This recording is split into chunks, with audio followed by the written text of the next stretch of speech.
Og så er ideen, at vi laver sådan en retningslinje ud til et eller andet sted på cirklen. Wannabe. Den mening kan vi med. Så den trekant, jeg har der nu, det er sådan set, det må svare til vores standardtrekant herovre. Fordi længden fra centrum og så ud til cirklen, det må jo have længden 1. Og så per definition, så x-værdien hernede på vores x-akse, den hedder cosinus til 1. Og hvis jeg går over på den nye akse, så vil den være sinus til 1. Så min konstruktion er egentlig, at jeg har en cirkel i et koordinatsystem, cirkel fra radius 1. Jeg laver en linje ud til cirklen. Hvis jeg aflæser x-værdien der, vil den være cosinus til v. Hvis jeg aflæser y-værdien, vil den være sinus til v.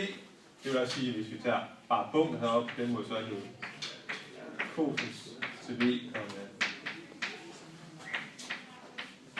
sinus til v. Det er enhedscirkel. Det er sådan set nok at forklare den, hvis vi ikke vil gå videre. Men ellers tager I trekanten herinde i midten og bare hiver ud standardtrekanten. Der ved vi så, at bunden her, det må være cosinus til min vinkel. Den af. Kan bare lige holde den i v. Den er v. Og højden vil jo så være sinus. Så det går ud fra, at I godt kan se, at det må svare til en højden trekant sinus. Bunden her, det er cosinus.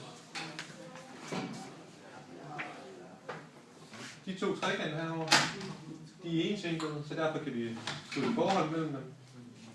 Med ABC.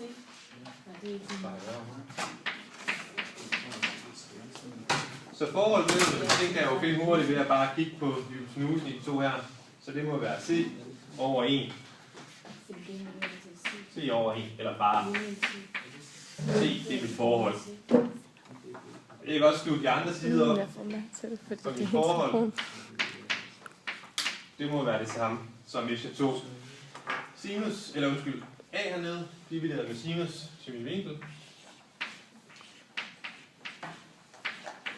Vi vender den vej. Eller hvis jeg tog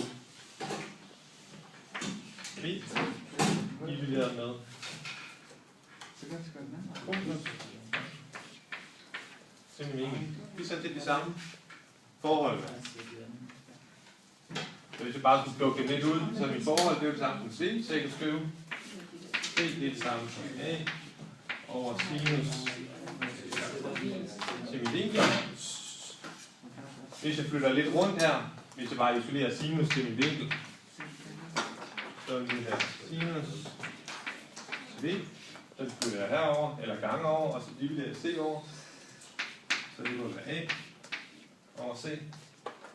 Tilsvarende, hvis jeg tog den sidste, det må så være C, B over cosinus til min vinkel. Så hvis vi isolerer cosinus til vinkel her, ganger cosinus over, dividerer C over, så må det så være B over C. Så det er egentlig en måde at udlede det der form. Er der nogle spørgsmål til?